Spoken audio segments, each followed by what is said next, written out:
We actually met in passing for years, actually, but not 4 years.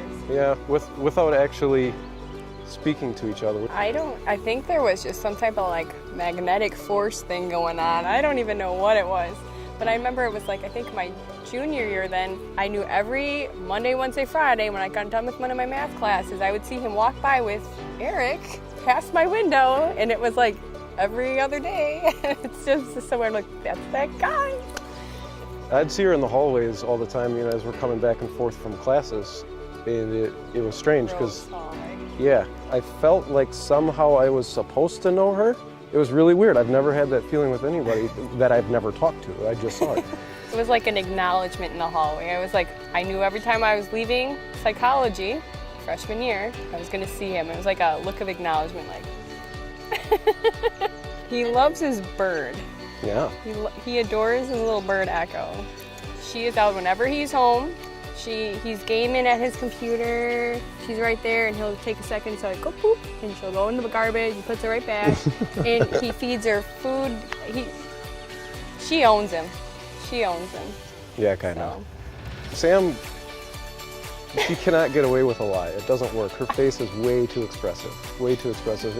It will tell her true feelings over her mouth 100% of the time. A good example of that is with food. Like if you give her something, and some people are good at disguising, oh yeah, this is really good, this is nice.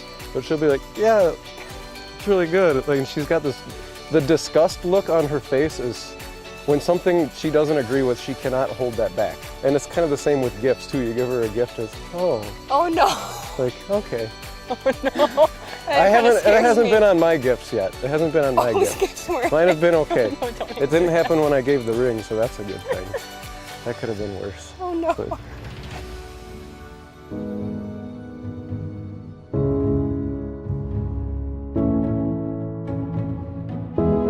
We'd been dating about 9 months, and my birthday had come up, and he got me a nice necklace for my birthday. I'm like, oh my gosh, he got me a piece of jewelry, and it was really kind of nice. And I'm like, yeah, I think I love him, and I think I'm the one who slipped the word first accidentally.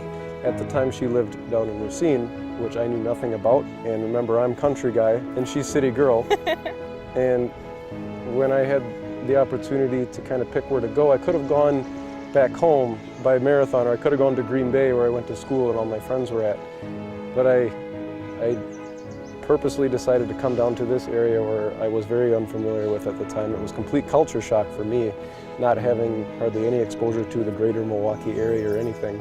But when I made that decision, I'm like, wow, this girl must be really important for her to do that to me. I made that choice, and after doing so, I didn't regret it by any means, but it definitely had to take a special person for me to do that, on purpose. So the proposal weekend, that was awesome. You did a really good job. I had like maybe speculations, but I was in total denial. Like, no. When I started booking the hotel when we were there and looking around for activities to do and things, I came across you could book a private carriage ride for like a tour around the island and have a guide that kind of lets you know historical pieces of the island and things that had happened there. Sam was probably absorbing everything that the carriage driver was saying, not knowing what was happening. But in my head, for like the 3,000th or 4,000th time, I had been rehearsing what I was going to say. And she stopped, and she had a cue word that she said, hey, this would be a nice spot to take a picture. She told me that was the cue, prior to us getting there. And as soon as she said that, everything I had rehearsed the whole time in my head was scrambled. I had no clue. I had no clue what I was supposed to be saying. Before I know it, she's like, all right, this would be a great spot to take a picture. And I get on like, all right, posing in the rear and take a nice picture. And then he takes my hands and he brings me over, and then he starts talking to me, and I'm like, oh my gosh. And I kind of blanked out a little bit, but I heard some things he was saying. Got down on one knee, and he's like, Samantha Shiro, will you marry me? I'm like, yes. It was an amazing weekend. It was perfect. It couldn't have been any better. You did a good job. Love to me would be just having that connection and just feel the same feelings that they're feeling, and it's mutual, and you both care so much about each other that when they're hurting, you're hurting, when they're happy, you're happy, and no matter what, you know, it'll all work out and everything will work its way out and it'll be how it's supposed to be. I think love is a degree of flexibility and kind of bending what you're used to for your life for the sake of somebody else's happiness and coexistence with them. To be able to do that and be able to reciprocate everything that they give to you in the same manner, to be able to keep everything balanced and keep it happy, I think that's love.